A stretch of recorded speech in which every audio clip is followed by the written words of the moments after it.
Disclaimer muna tayo mga kababayan ko.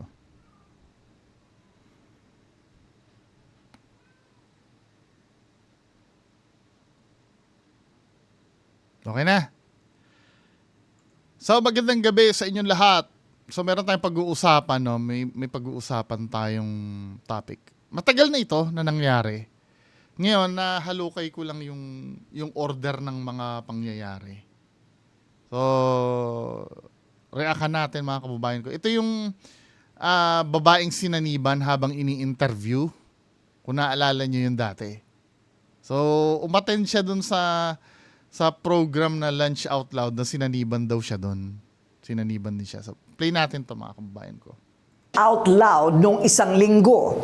Ang isang babaeng contestant ay biglang nangisay, nanlisik ang mga mata, naghihiyaw ng ibang boses ang lumalabas at nananakit ng katabi. Kumbinsido ang mga artista at staff ng show na sinaniban daw si Jane. Tumawag ng doktor hanggang sa isang mistiko na ang nakapagpakalma ng ito'y dasalan. May sakit sa isip, sakit sa katawan, o totoo ba at napatunayan ng paniniwala ng lahat sa set na sanib ang nangyari sa contestant? Aktual na video ang ipapakita namin sa inyo ngayon para malaman natin lahat kung anyari sa LOL. Happy wonderful year, katropa! Ganito Pandemic to, no? na pagsisimula ng araw ng programang Lunch Out Loud. Pero sinong mag-aakala na sa likod pala ng mga tawanan, ang studio palang ito ay may kinukubling lihim ng kilabot at lagim. Buksin yung third eye ko, kaya pinapakinggan ko yung mga kwento nila. Sa studio namin meron, kinuwento ko sa kanila yung bata at saka babae na harmless naman. Pag bumababa na ako sa hagdanan, may sumusunod pa rin. Pag madilim doon, may matandang dumadaan, palakad-lakad. Alisa, tagal namin nagkatrabaho dyan. Nung mismong araw lang na yun na ibang-iba talaga yung pakiramdam sa studio. Kasi may nangyari lang na ganon, kaya sinasabi mo na ibang-ibang pakiramdam sa studio. Confirmation bias yun. May magagalit na naman sa akin. Hindi, kasi kaya mo lang nasabi na ibang-iba yung pakiramdam sa studio dati. May nangyari kasi. Kung walang mangyayari yun, hindi mo sasabihin na ibang... Parang ang bigat ng pakiramdam. Isa ang pera usog sa mga ipinapalabas na game show ng Lunch Out Loud. Bago magsimula para hulaan Pera kung usog. magkano ang mga item na ipapakita sa contestant, ay mayroong kaunting kwentahan ang contestant at ang mga host.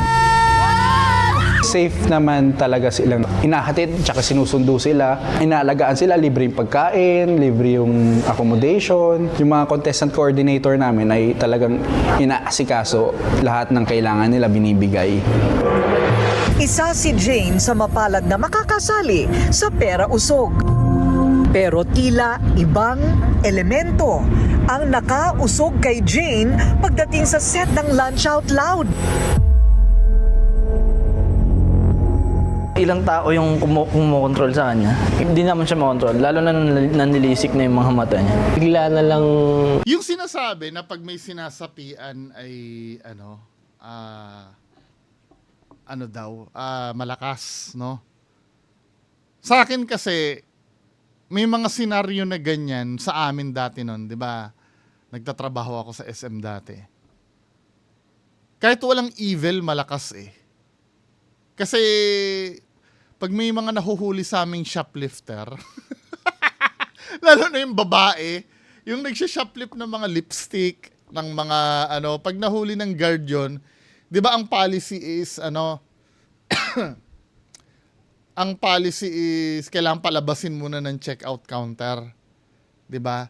Pag nahuli nila yung sa loob, nagpupumiglas yun, ilang guard ang pumipigil doon. Yung extraordinaryong lakas, dali ha, tingnan nga natin kung merong tayo makikitang video nun. Yung shoplifter. Yung sinasabing extraordinaryong lakas, I think wala namang abnormal doon. Tama.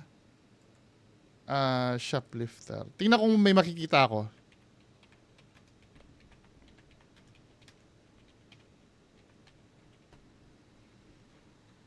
lang ha.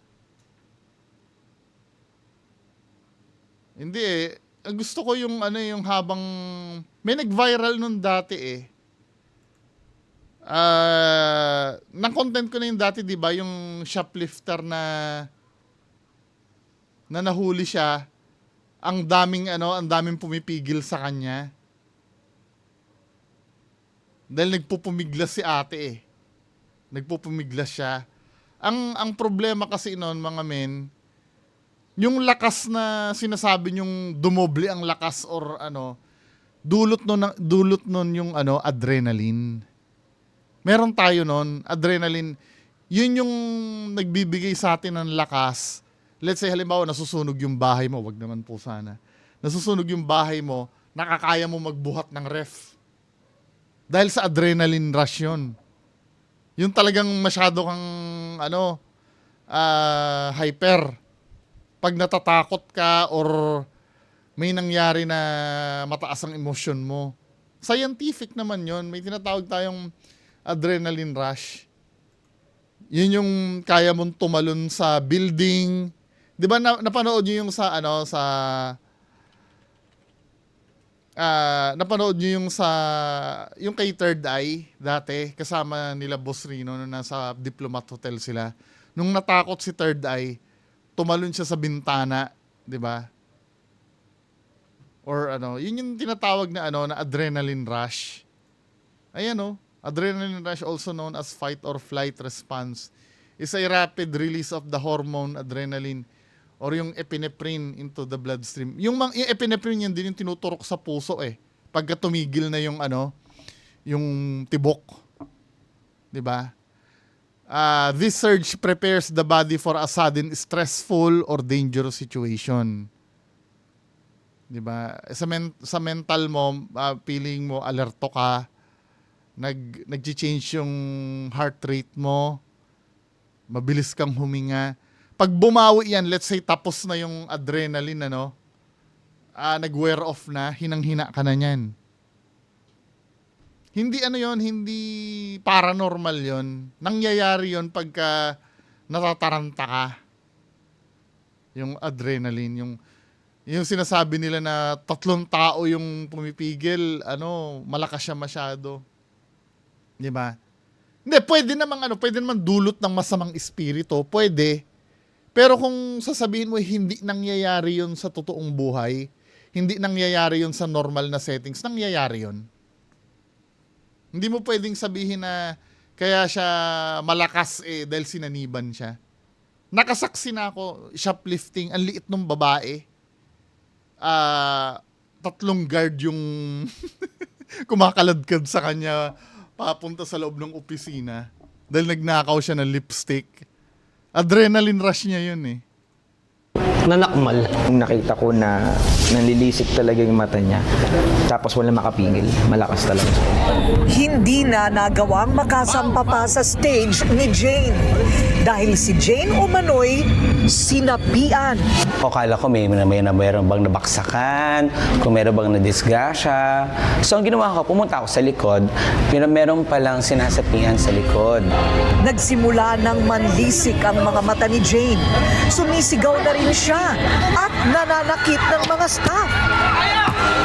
Paniniwala ng mga crew ng Lunch Out Loud, sinabihan umano ng masamang elemento ang katawan ni Jane ng mga sandaling iyon. Ang host ng game show na si Waki Kiray, kung saan nangyari ang umano'y pagsapi kay Jane, ang isa sa mga nakasaksi ng malapitan ng makapanindig balahibong eksenang ito. Bukas ang pinaniniwalaang third eye ni Waki. Kung kaya't para sa kanya, walang duda. Si Jane ay sinaniba ng lalaking itim na palaging nakabuntot sa kanya. Yung kasama ni Jane nung pumunta sila sa amin, hindi na nakatira sa studio yon. Si Jane, isang ina, simpleng babae, Tapos madidebunk mapag-aruga at mapagmahal. Kung titingnan ang lamlam ng kanyang mga mata, Kasi for me, may pattern ng yun ng psychological or mental disorder, psychological disorder. Mamaya as we go along, tingnan natin. Iba kasi ito ng kalungkutan.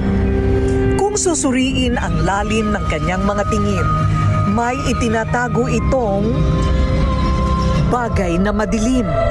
Pwede kasi depression ang source. Ang kanyang ina ang naging sandigan ni Jane sa kanyang bawat problema. Kahit na elementarya pa lang siya noon, nang iwanan siya nito, kung kaya't nagpalaboy-laboy si Jane at nakatira kung kani-kanino. Piling ko, pinabado kami ng nanay ko. Siyempre, maliliit pa kami. Naghahanap pa kaming kalingan ng magulang. Ganoon pa man, hindi kumupas ang pagmamahal ni Jane sa kanyang nanay. Kaya nitong nakaraang taon lang ay binisita niya ito sa probinsya. Pero ang pagbisitang ito ni Jane ang magbibigay kalbaryo pala sa kanya. Yung nanay ko nga, iba din ang pakiramdam time na yun. May dyablo palang tila nakasunod sa kanyang ina. Nay? Nung araw din na yun ay parang kidlat na pumasok sa katawan ni Jane ang diablong nagbabantay sa kanyang nanay. Kararating ko lang po. Kumain ka na ba? Opo, Nay. Kumusta po?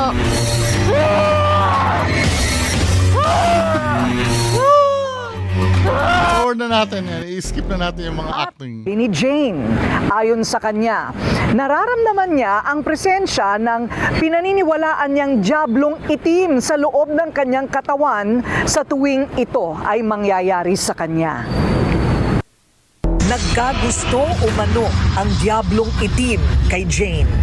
BTR ko lang lumalabas. Akala ko ako nang susunod. Kasi Sa katunayan, sa gitna ng interview ng aming team sa kanya, pinaniniwalang aktual na sumanib daw ang itim na espiritu kay Jane. Sinunggaban pa nito at akmang sasakalin ang isa sa aming mga staff. Hanggang ngayon ba kasama mo yun? Nandyan pa rin daw ba sa iyo? Opo, kasi nararamdaman ko pa po siya.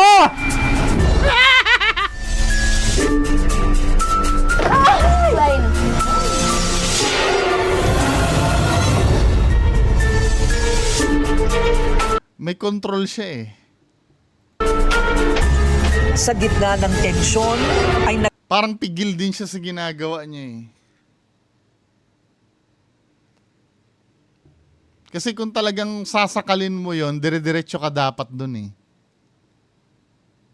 May control siya, Kung may control siya, hindi ka sinasaniban yan.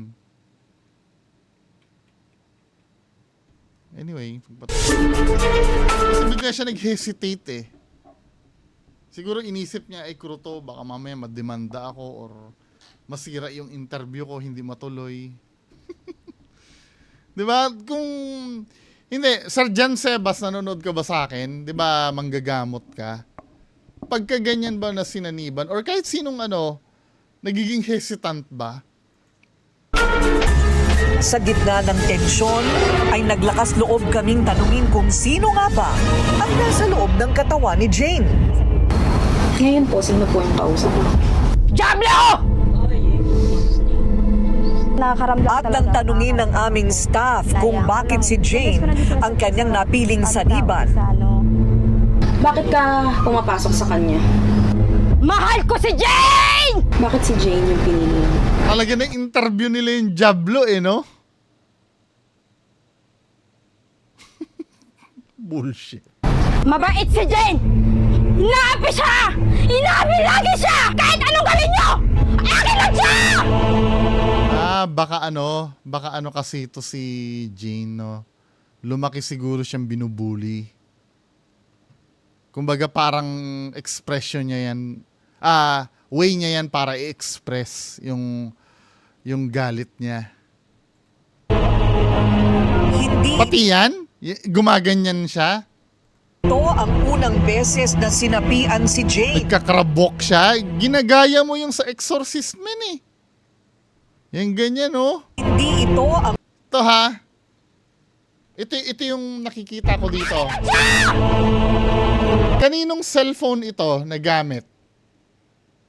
Kaninong cellphone ito? Kay Jane din ba? Ano yun? tinanim mo muna yung cellphone bago mo kunan yung sarili mo na gumaganyan ka. Ang pagsasanib, di ba, unpredictable yon. So nakapaghanda ka, tinanim mo yung cellphone mo, obviously, hindi ito yung cellphone na gamit ng kasamahan niya, di ba? Tinanim niya muna yung cellphone niya bago siya nasaniban.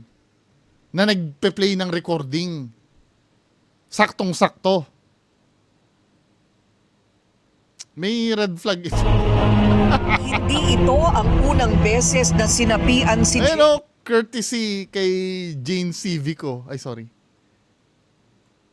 Pakita ko ha. Sa kanya yung courtesy Jane Civico. Tinanim niya muna yung cellphone bago siya nasaniban. Doon pa lang medyo red flag to eh. Maging si Jane ay takot sa kanyang sitwasyon. Gusto na niyang kumawala sa rehas ng demonyo para sa kanyang mga anak. Pwede ko na po bang makausap ulit si Jane?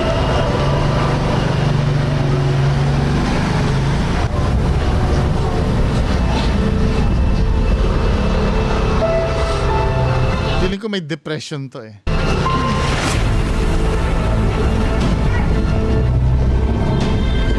Yung ayoko na po yung nararamdaman ko kasi hindi po maganda. May mga anak po ako.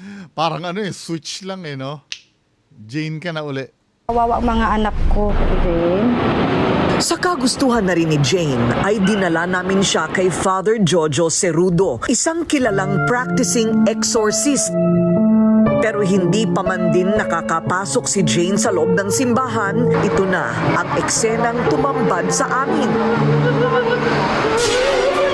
No more dark secrets because meron manood namin siya kay Father Jojo Cerudo, isang kilalang practicing exorcist na nakabase sa isang parokya sa Quezon City.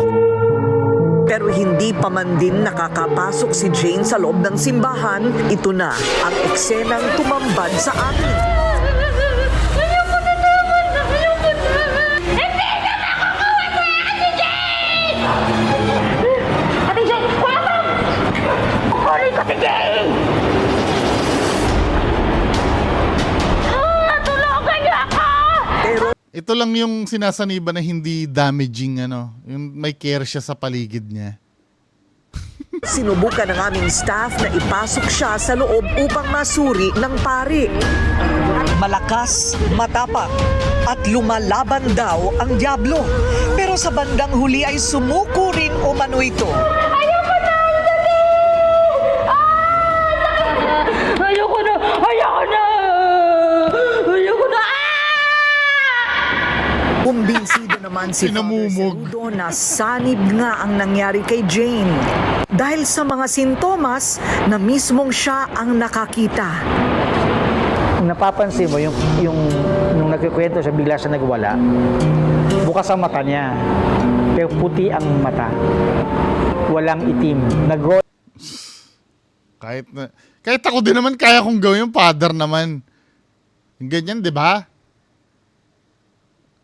Pakitingnan nyo, nawawala ba yung itim na mata ko?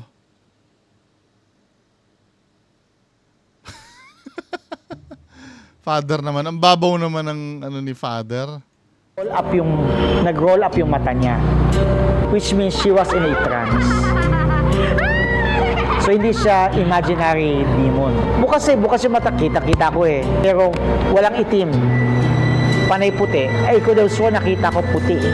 Hindi, ang tanong naman kasi doon, hindi ba kayang gawin na normal na tao yon? Ako kaya kong gawin eh. Hindi naman ako sinasaniban. Hindi pa rin.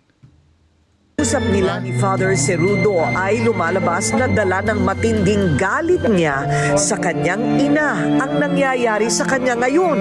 Kinakapitan siya ng Diablo dahil sa... Hindi, baka yung sinasabi kasi ni Father ay symbolic. 'Di ba? Pwedeng kasing ganito 'yan eh. Kung ikaw ay, let's say, ikaw ay magnanakaw, symbolic kasi Diablo yung bumulong sa'yo nun.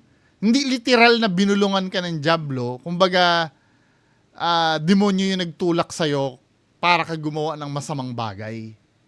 Naiintindihan nyo ang ibig ko sabihin? 'Di ba ang root of all evil kasi 'di ba devil? Let's say halimbawa, kapag ikaw ay nanilip, 'di ba? Ibig sabihin parang binuyo ka ng demonyo, na demonyo ka. Not necessarily literal na demonyo ka, pero power ng devil pa rin 'yun eh. Nagnakaw ka, pumatay ka ng kapwa mo. 'Di ba? Symbolic kasi 'yun. Pero yung literal na ano ka na sinabihan ka ng demonyo, I don't think na ito yung case na ganito na nangyayari. Ang kahinaan. Kadalasan, ang kakapitan ng demonyo ay yung pinakakahinaan.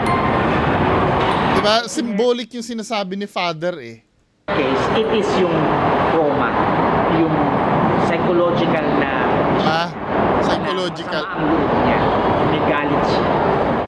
Matapos namin dalhin si Jane kay Father Cerudo, ay ipinasuri rin namin siya sa isang psychiatrist. Psychiatrist. Upang malaman kung ang mga nararanasan ba niya ay sakit sa pag-iisip o tunay na hindi maipapaliwanag ng medisina. Yun yung tinatawag natin before na yung BRP or yung brief reactive psychosis. Pwede siyang, it happens within, sabihin na natin 30 minutes to even 1 day or 2 days na talagang continuous ang ganun, then automatic mawawala. Ngayon, kung sasabihin natin possession yun, mahirap mo siyang ma-differentiate kung merong time na, nung time na yun, merong semi-possession.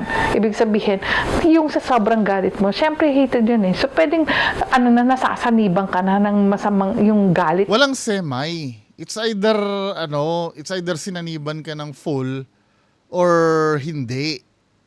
Na yun can be something na evil. Ikaw mismo, evil na yung nararamdaman mo sa sarili mo. Tunay Hindi siya yung totoong... man o hindi ang pagsunod ng dyablo kay Jane. Now, ito naman, no, na-interview naman siya ngayon. Dito sa kay Julius Babaw. So, ito naman yon. Jane, magandang hapon. Ayan po siya, Father. Magandang hapon din po. Oh, kamusta ka Hi, na, Jane. Jane? No, napanood namin yung video mo na, yun nga, ang hinala nga ay nasaniban ka raw. Ikaw, anong paliwanag mo rito? Paano nangyari bago ka nasaniban? Anong naramdaman mo? Talaga bang sanib? Oo. Yun ang tanong. Yung naramdaman ko ng time na yun, bago po kami pumunta sa studio po para sa shooting na pera usog. Opo. Ang naramdaman, pagdating ko po mismo sa hotel noon, iba na papakiramdam ko noon. Yung yung Opo. Ay, nag-iiba na, oh. Nag-iiba yung itsura mo, Jane. Ay, Jane, nag-iiba yung itsura mo. Jane! Father, pakitignan lang po. Jane, are you okay? Father, Ano tingin mo rito, Father? Father. Okay ka lang, Jane? Narinig mo kami? Nandyan lang naman puntahan kayo ni Father, pasamahan. Jane? Are you okay, Jane? O, balikan na lang natin. Father, pwede mo ba siya makausap? And that's So, sinaniban siya, no? Tingnan nga natin yung Ito yung nasa may sasakyan naman siya. Pinuntahan siya doon sa kotse. Usap kayo. Ang Pasig, kinakita si Father Daniel Estacio. Siya yung exorcist ng Diocese of Pasig eh. Oo. Pero kung gusto mo, may number ka din sa kanila. Op. Tulungan niya. Tulungan mo ako. Alam niyo na maraming pipigil sa kanya, no? What if kaya kung hayaan nyo lang siya kung magpapatuloy siya? Parang yun nangyari dun sa interview ng Rated K. 'Di ba? Now, sige, wag na natin ituloy yun, kasi dadasalan siya diyan eh. Or ganyan. Himas-masan. Ito yung nakikita ko red flag. Doon sa unang interview, doon sa may Rated Corina, hindi siya pigil siya eh. Kaya niyang pigilan eh. Kasi kung nasaniban ka talaga, susugurin mo yon, sasakalin mo yon. Pangalawang red flag, nagtanim siya ng camera, saka siya yung gumanon, yung nag-crab walk. As in, parang exorcist. 'Di ba? Nagtanim muna siya ng video para ma-videohan yung sarili niya. Pangatlong red flag, ito no, balik tayo dun sa kanina. Ang gamit niya dito ay cellphone, tama, habang ini-interview siya. Jane! Diba? Habang ini-interview, just imagine mga kababayan ko, kapag nasaniban ka, wala kang control sa katawan mo. Hawak-hawak niya yung cellphone niya, no? Habang sinasaniban siya. Yung paghawak sa cellphone niya, pirme. Nakapirme, pero yung pagsanib niya, buong katawan niya sinasaniban, pero yung kamay niya, namamanage niya pa rin videohan ang sarili niya. Tingnan nyo.